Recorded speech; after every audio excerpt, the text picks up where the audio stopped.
Gloria al Signore. Vogliamo aprire la Bibbia e meditiamo questa mattina su di un salmo. Leggeremo il Salmo 42. Salmo 42.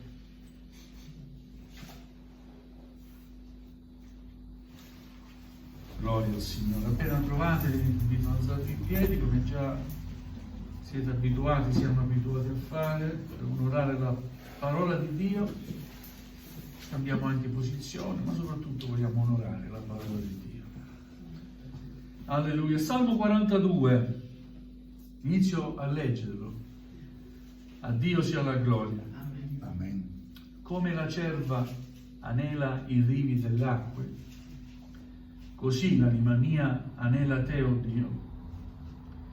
L'anima mia è assetata di Dio, del Dio vivente. Quando verrò e comparirò al cospetto di Dio, le mie lacrime sono diventate il mio cibo giorno e notte, da che mi dicono continuamente: dov'è il tuo Dio? Ricordo con profonda commozione il tempo in cui procedevo con la folla e la guidavo alla casa di Dio, tra i canti di giubilo e di lode di una moltitudine in festa. Perché ti abbatti, anima mia? Perché ti commuovi in me? Spera in Dio, perché io lo celebrerò ancora. Egli è la mia salvezza, è il mio Dio. L'anima mia è abbattuta in me, perciò io ripenso a te dal paese del Giordano, dai monti dell'Hermon, dal monte Misar. Un abisso chiama un altro abisso al fragore delle tue cascate. Tutte le tue onde e i tuoi flutti mi sono passati addosso. L'Eterno di giorno concedeva la sua grazia e io la notte innalzavo cantici per lui, come preghiera al Dio che mi dà vita. Io dirò a Dio, che è la mia rocca: perché mi hai dimenticato? Perché vado vestito a lutto per l'oppressione del nemico?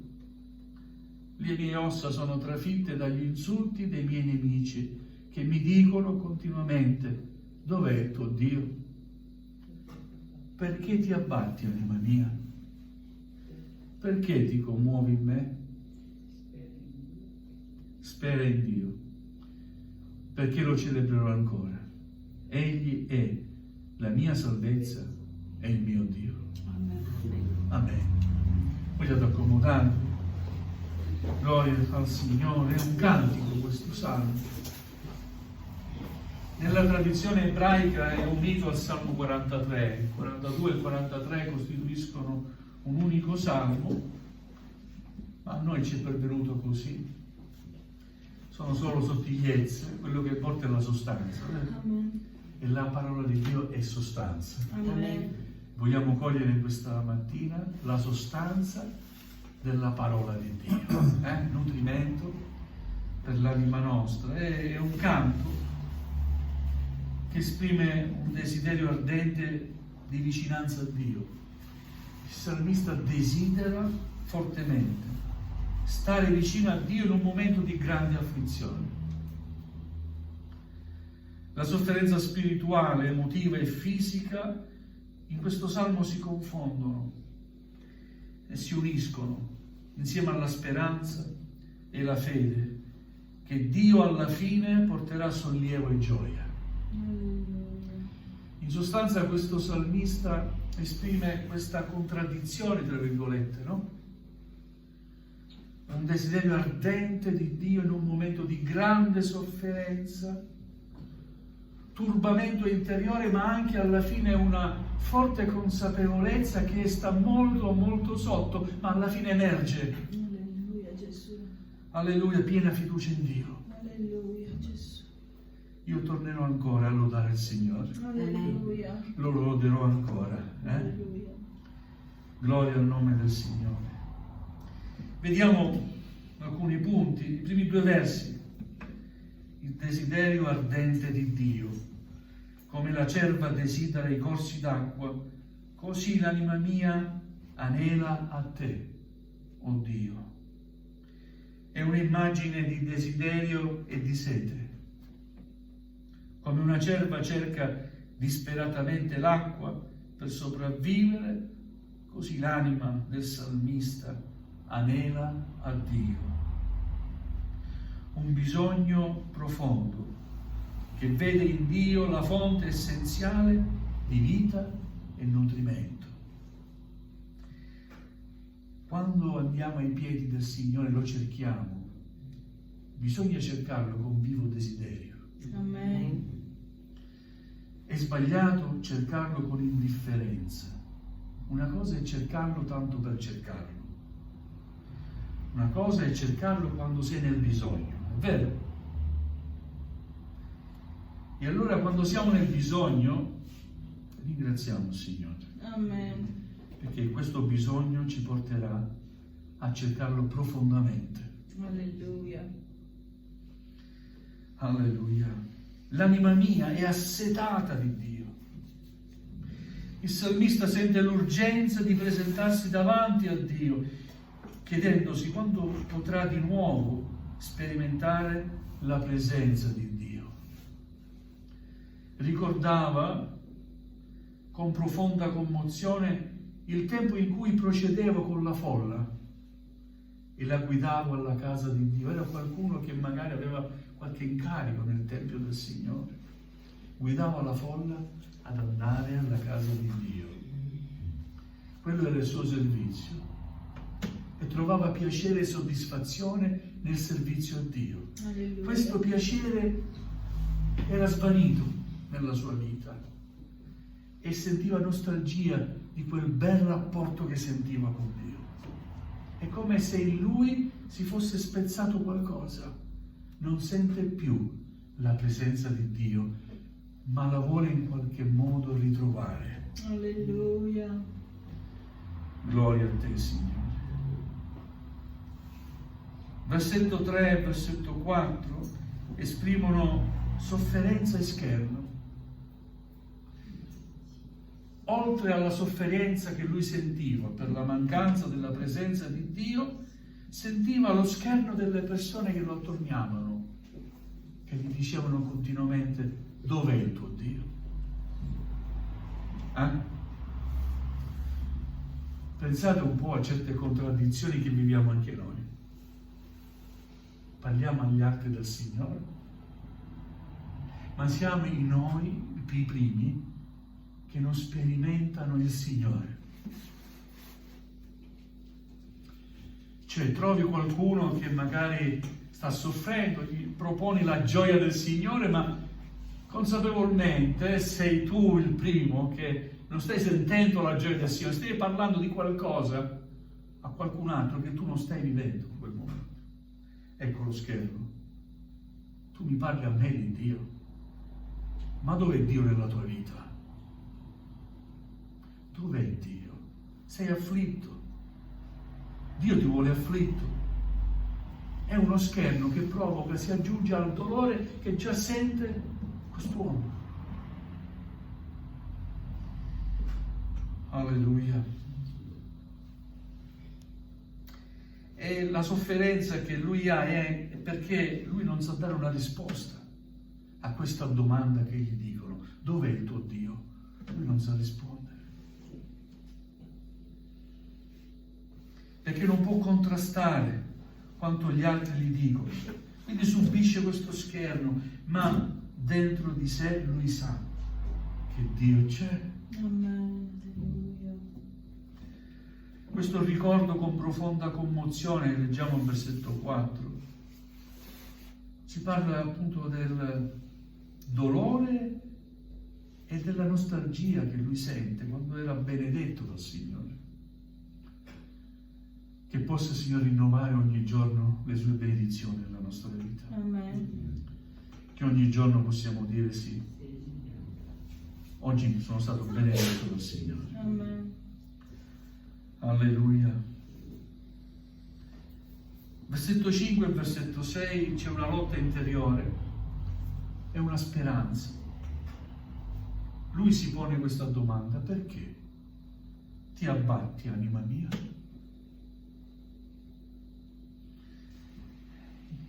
In questo verso il salmista parla a se stesso, cercando di incoraggiarsi a non cedere alla disperazione. Perché ti abbatti?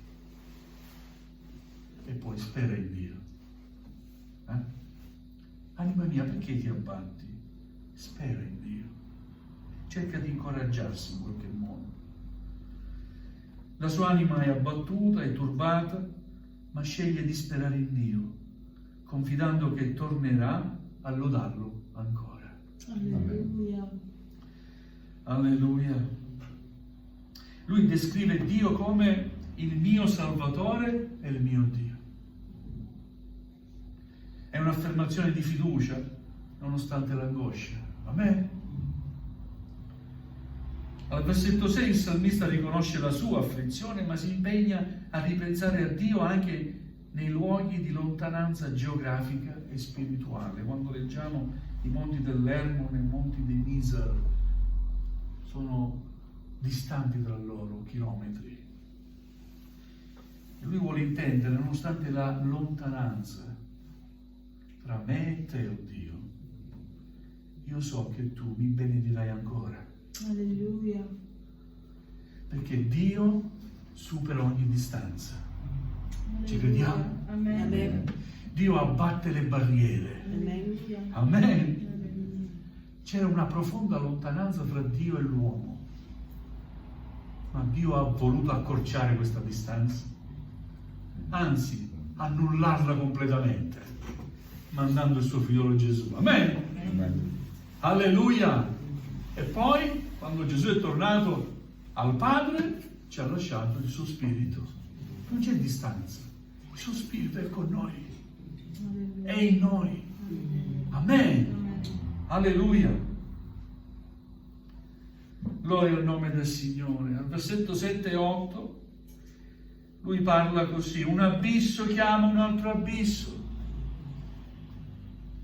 Cioè descrive le sue difficoltà come onde incessanti che lo travolgono, una tempesta che lo sommerge, credendo forse di essere sopraffatto dalle prove della vita. E quante volte crediamo di essere stati sopraffatti dalla vita, dalle prove, dalle difficoltà, ma arriva il momento, proprio come quell'immagine in questo momento che sta prendendo di Pietro, no?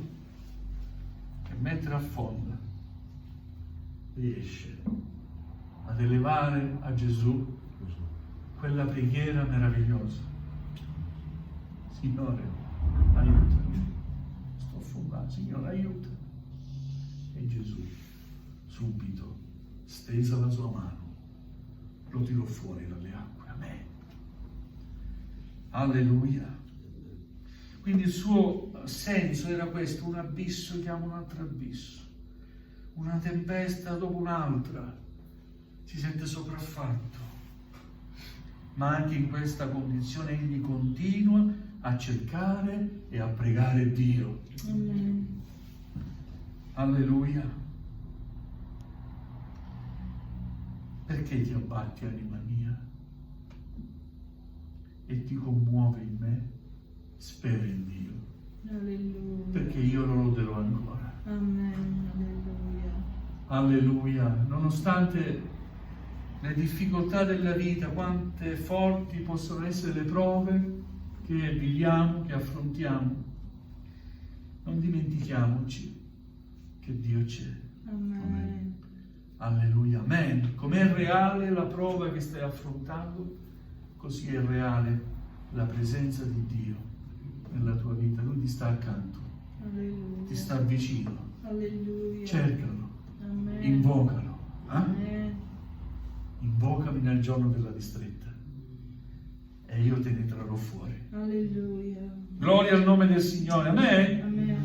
Cercalo quando tutto sembra perduto e troverai la sua grazia. Amen. Amen. Invoca il suo nome anche se fosse l'ultima parola che riesci a dire. Gesù. E vedrai come il Signore verrà e interverrà con tutte le sue compassioni, Amen. con tutta la sua forza e con tutta tutta la sua grazia nella tua vita. Quindi cosa ci insegna questo salmo? Alleluia, che anche nei momenti più bui della vita Egli è la nostra luce. Amen. Anche nei momenti più bui della vita dobbiamo continuare a cercare la sua presenza e dobbiamo continuare a sperare nella sua salvezza. Alleluia. Amen. Amen. Alleluia, gloria al nome del Signore. È un messaggio, è un consiglio che dà il Signore. Nei momenti di difficoltà dice il Signore: cercami, Alleluia, Gesù. non ti allontanare dalla mia presenza, ma continua a cercarmi. Invoca il mio nome. Già nell'invocare il nome del Signore, pensa, ti dico questo perché l'ho provato, già c'è una profonda consolazione Amen. quando solo invochi il suo nome. Il nome di Dio è una torre, il giusto vi corre e troverà rifugio, troverà salvezza. Amen. Amen. Alleluia. Non facciamo come fanno molti. Nel momento più difficile scappano, fuggono, sperando di trovare salvezza altrove. Ma fuori di qui non c'è salvezza. Fuori di qui non intendo solo fuori dal locale di culto, ma fuori dalla presenza di Dio. Non c'è salvezza. Amen. Alleluia. Anzi, le cose peggiorano. Ma nel nome di Dio c'è salvezza. Amen. Alla sua presenza troviamo consolazione. Amen.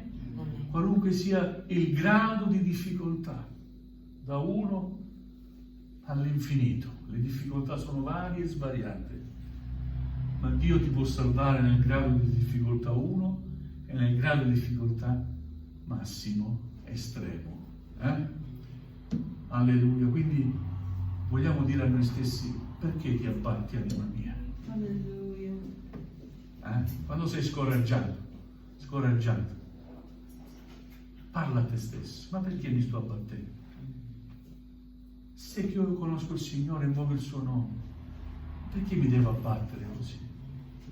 Prega il Signore, inginocchiati, entra nella tua cameretta, chiudi l'uscio, esprimi il tuo bisogno al Signore, apri il tuo cuore, invoca la sua presenza e vedrai come quell'uomo, quella stanzetta dove ti chiuderai per pregare sarà un luogo benedetto. Vedrai come lo Spirito Santo scenderà su di te e cambierà la tristezza in gioia. Amen. Alleluia. Dove vedrai il buio, sembra a volte di essere in un tunnel. Ma quando finisce questo tunnel? Dov'è la luce? Continua, vedrai che la luce prima sarà un buco, una cosa piccola, e poi man mano che continua a camminare si ingrandirà, finché si farà sempre più luce. Alleluia. E vincerai insieme a Gesù. Alleluia. Alleluia, gloria a Dio. Possiamo dire grazie, Signore. Amen. Possiamo ringraziare il Signore. Amen. Alleluia. Vogliamo chiudere gli occhi, vogliamo pregare insieme il Signore. Alleluia, gloria a te, Signore. Vi incoraggio a pregare. Amen. Preghiamo il Signore. Amen. Alleluia. Gloria a Gesù. Alleluia.